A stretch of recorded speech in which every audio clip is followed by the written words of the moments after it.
Thank you. This is awesome. Thank you for coming out on this day that we are all watching hurricanes and waiting for big weather things to start happening across the country. And I guess you guys are going to get a little bit of rain. We're glad that we're outdoors and the rain is not here yet. And I appreciate all the folks that are standing on the stage with me. There's some really special people here. And we have to make sure not only to elect Mitt Romney, but George Allen to the United States Senate. Because, by the way, Mitt is going to win. And we are going to carry Virginia.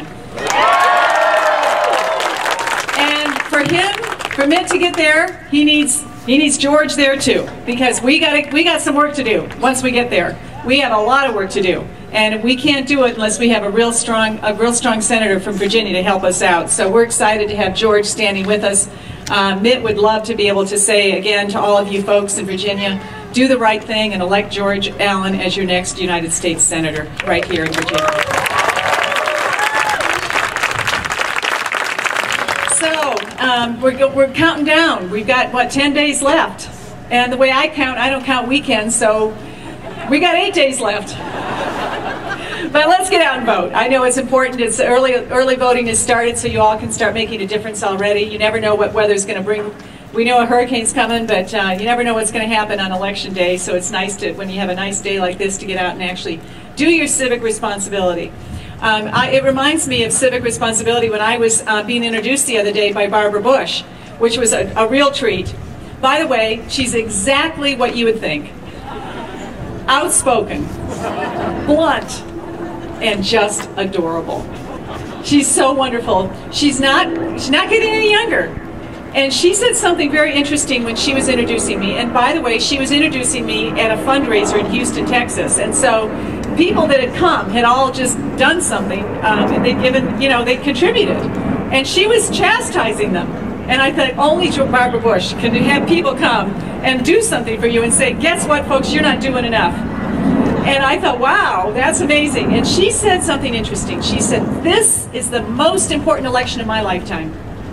And as I was being introduced, I thought that really struck me, because knowing that she was not young, she's probably 86, 87 years old, she is the wife of a president and the mother of a president, and for her, this is the most important election of her lifetime. And it's yours as well. This is the most important election we will ever have, because we are going to have to change the course of the direction of this country. We've got to do it next November.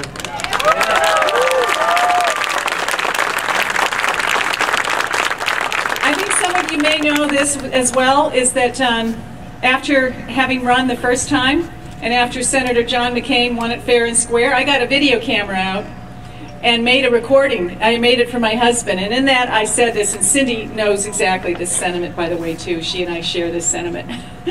I looked into the camera and I said, I'm never doing this again.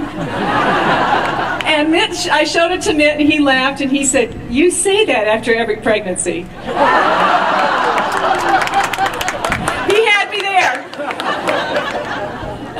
And so it was interesting when we were making this decision to step forward again.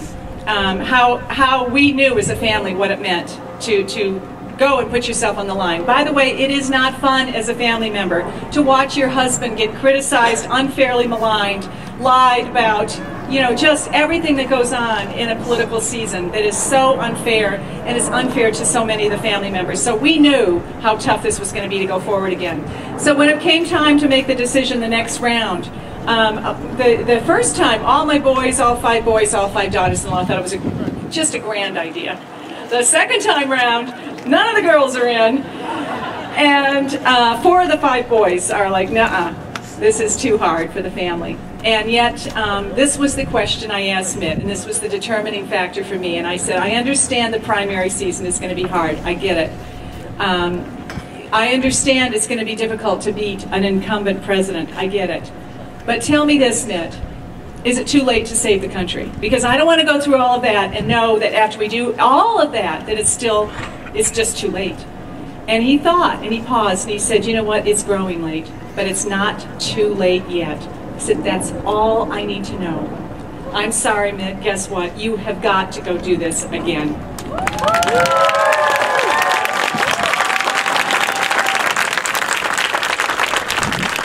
And why do I feel like he's going to save the country? I really believe, in my bones, I believe he's going to make the greatest president, by the way. He's going to be fantastic. He understands the economy. He understands job creation. He's been a governor. He's had to work across the aisle with an incumbent. By the way, in Massachusetts, we're kind of lonely up there as Republicans. 87% of his legislature was Democratic. Yet, what did Mitt do? He worked across the aisle. He got solutions done. He balanced the budget in Massachusetts. We were facing a $3 billion budget hole when he took office. He left the state with $2 billion in a rainy day fund. And he didn't raise taxes. He did that without raising taxes. So I've seen him do it in every capacity, in every way. I know one thing about Mitt Romney. He will not fail. He is going to get the job done. He's an amazing guy. And I happen to know the best side of the guy, which is the personal side. And I love telling stories about that because this is a man that I know. I've been married to him for 43 years, and in my entire life I've seen him do the extraordinary. And I saw that brought home to us at the convention when a wonderful story was told by Pat and Ted Oporowski. Ted was a firefighter in Medford, Massachusetts, friend of ours. It was 1980. I remember because my little son Ben was only 2 years old and he was learning how to talk. Guess what else Ben was learning? He was watching his father serve and help others. No mistake now that my son Ben is a doctor. But what my boys learned is their son David, Pat and Ted's son David, 14 years old, diagnosed with a very deadly leukemia. And Mitt took it upon himself, even though he had a busy professional career, was raising 4 little boys at that time. He took time out of his busy life to make sure and befriend David, to be there with him, to comfort him, to visit him in the hospital, to help the parents as they were suffering through this very difficult time. And I remember the lessons that my boys learned because they often went with their dad on visits. By the way, this is not the only charitable thing Mitt ever did in his life. This is how he lived his life. There's hundreds of those stories that need to be told, that people are now coming forward and telling stories, very similar to this one. But what Mitt did was so amazing because David, was worried about what his diagnosis was. He was actually wondering and questioning. And he asked Mitt this in one of the visits. He said, "What happens next?" In other words, where am I going? Because I know I'm losing this battle with life. And Mitt, with all the confidence in the world and all the love, was able to tell David, "Do not fear, David. You are going to be fine. You are going to live after this. You are going to another place where you are going to be greeted by people that love you, that will love and take care of you. You are going to live, David. Do not fear. We will miss you, David. Do not fear." That gave his family such comfort and David such comfort at that difficult time. In another visit,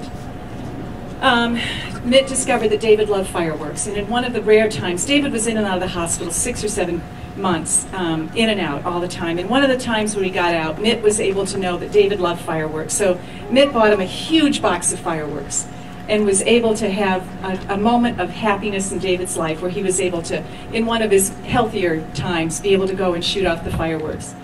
In another visit, David was concerned about writing his will, and he knew Mitt had a law degree. So the next visit, Mitt takes his yellow legal pad and pen and sits down with David and finds out that this boy, who doesn't have many possessions if you're 14 years old, but he wanted to make sure that his rifle got to his brother and his skateboard got to his best friend.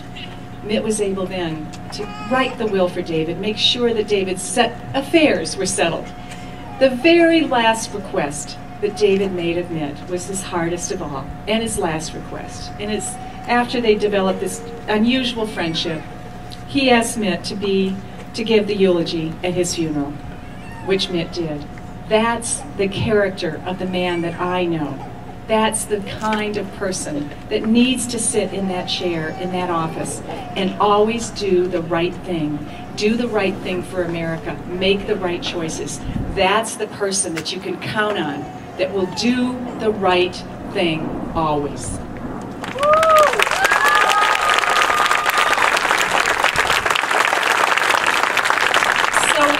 We all know he's been successful. We all know he knows how to balance budgets. He understands the economy. He understands job creation. But what I'm grateful for is he understands people's hearts.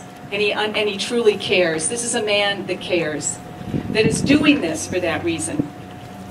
There are lots of other things Mitt could be doing with his time, but I am so grateful that he took at this time to step forward, because I know without any doubt that he will not fail, that he will be an amazing president, that he is going to get this country going again. The millions that are unemployed and underemployed are going to have an opportunity again. They're going to be able to look forward to better prosperity. I will say it's an interesting thing, as I've gone across this country in the last year and a half, what's happened to me at so many rallies like this where I meet so many people. How many times people come up to me and say, please help, please help. We are so afraid. They're losing their jobs, they've lost their jobs, they're losing their homes, or they've lost their homes. There are so many Americans in this country right now that are hurting, that need absolute certainty that the person that's going to be sitting in that chair every single day, job one, priority one, Americans first, job creation first. That's what you can count on, and that's what we're going to look forward to in November. So I say thank you all. Get out and vote. We love this country. We think it's the greatest in the world. We have to keep it that way. Thank you all so much for coming.